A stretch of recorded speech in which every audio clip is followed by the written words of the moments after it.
Welcome to Founders Future, a podcast powered by Closers.io, where we dive into the journeys of innovative entrepreneurs and explore the road ahead for them and their companies.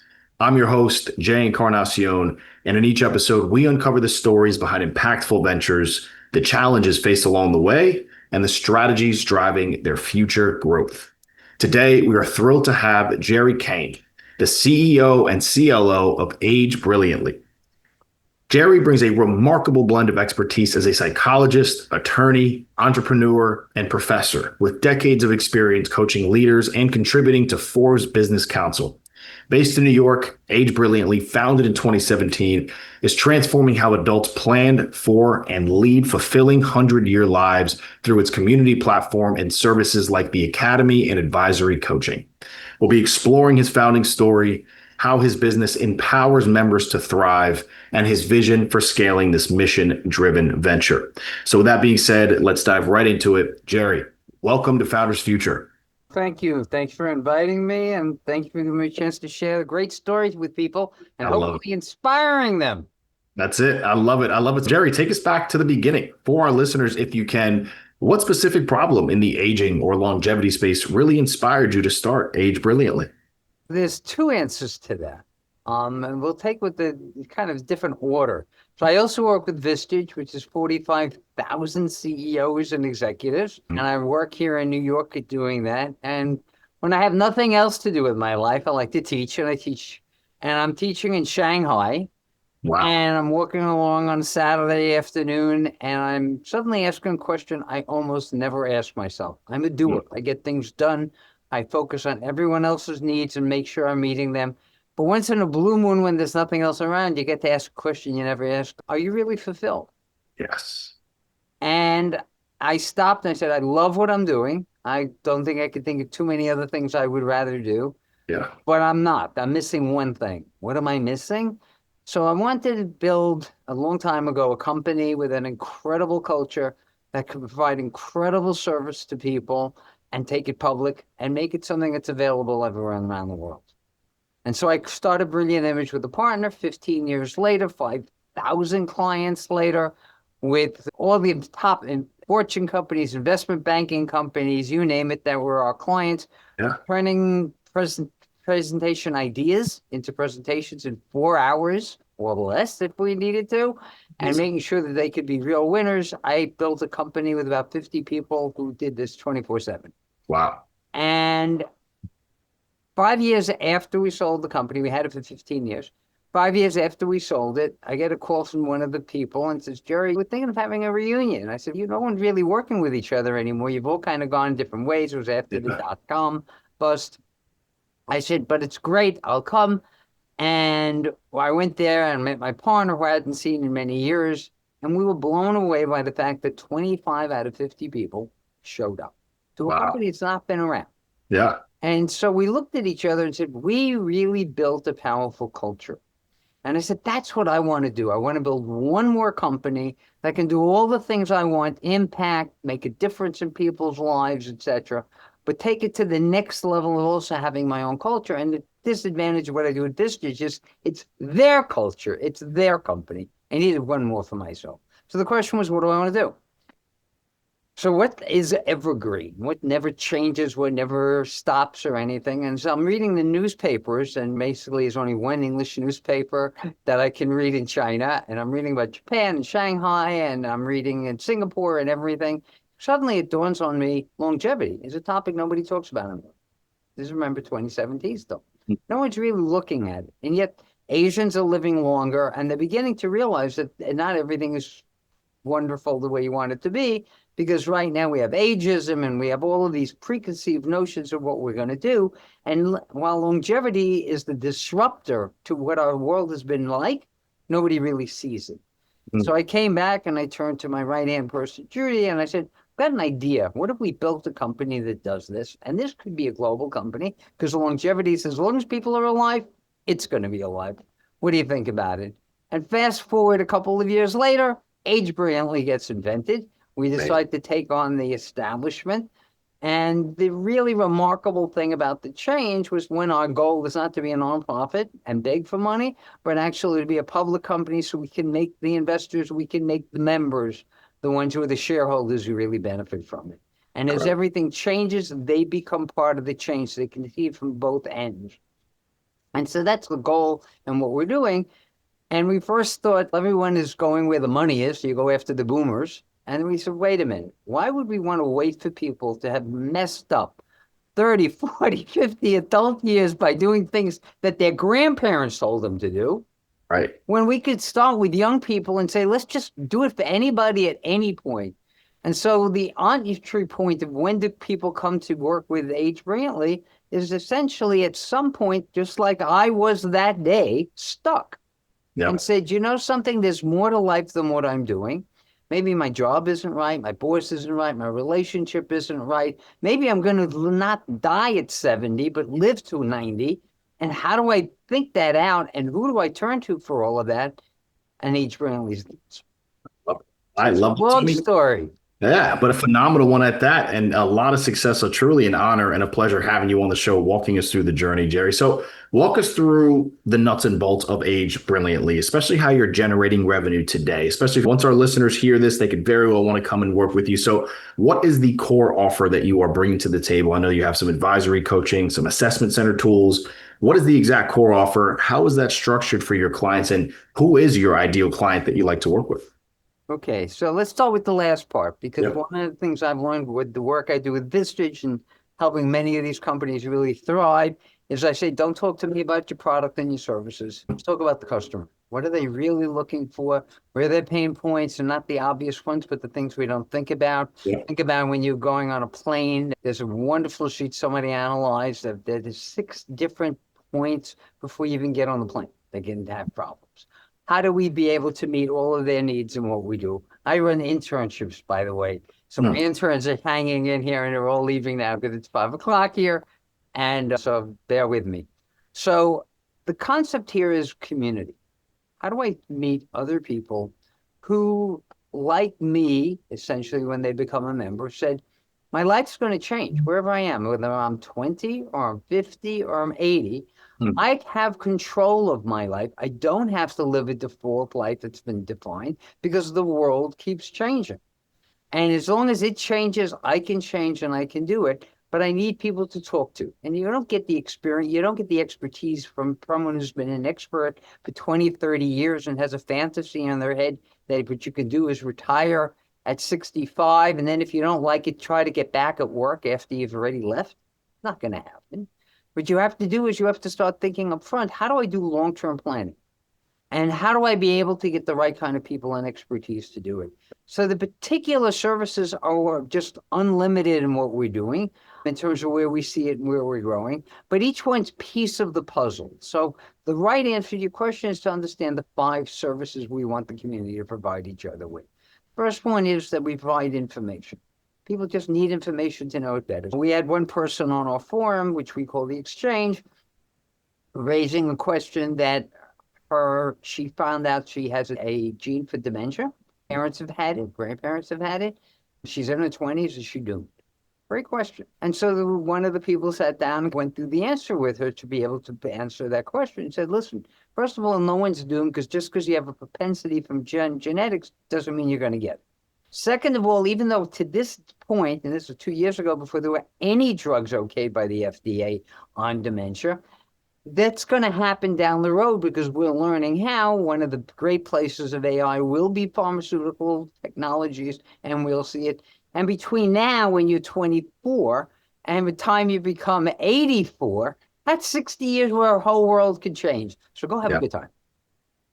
And that's kind of it. So the first thing is to read the articles, to see what's happening, to learn what's changing, to overcome some of the barriers. Most of us grew up with blind spots, with ageism as an issue, thinking like when I grew up with my great-grandmother, she's a small, decrepit kind of lady, and thinking, that's not what I want my mom to be. Sure as hell not, and I sure as don't want to be there either, but it doesn't have to be because we can change the world. So first is information. The second part of it is the insights that you get from sharing it with other people, where the community comes in. We see that just keep constantly growing.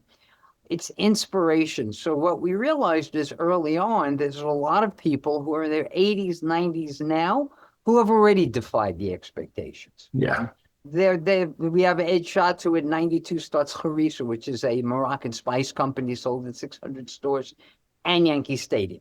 We Amazing. have people who are 90. Iris Apfel at 100 has a page one article, small one, on the Wall Street Journal. I don't know about you. I've never been yet on page one of Wall I Street. have not. And got it at 101 for introducing a new product line. Wow. Okay.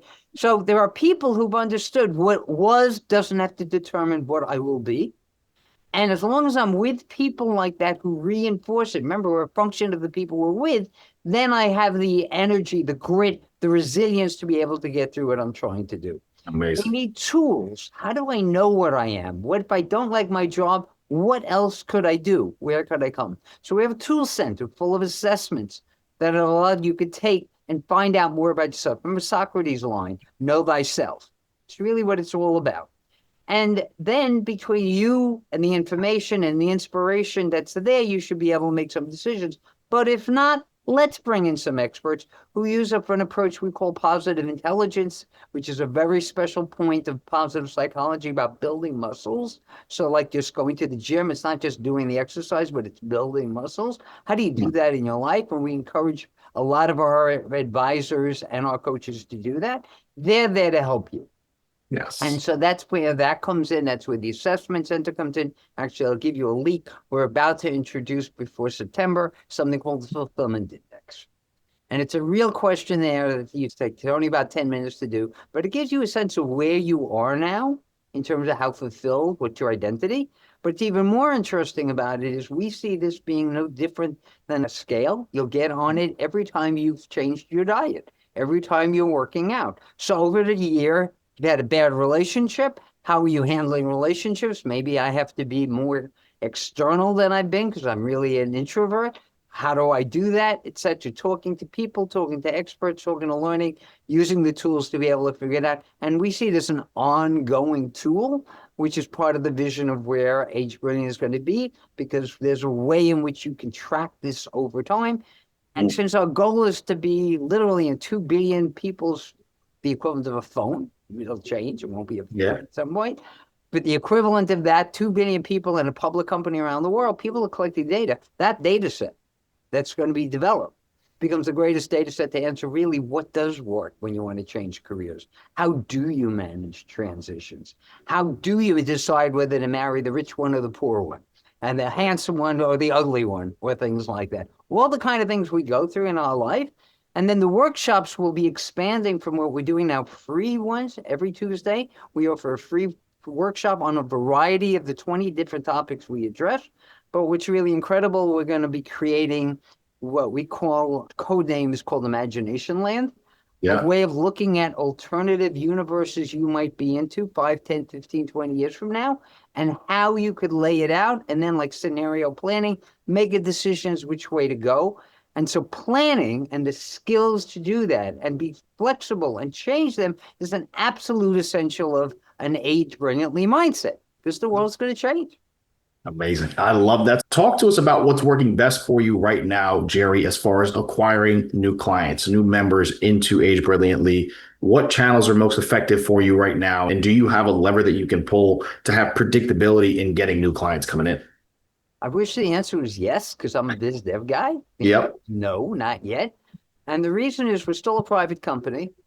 And what we're focusing on is what is the right leverage point for all the different things we're looking at. And we've turned down a number of people who've said, we'd love to do it. We see your vision. We see the energy. If you take a look at, we're just changing it as we're literally talking now, but our page of our team is a lot of young interns, 20 to 30.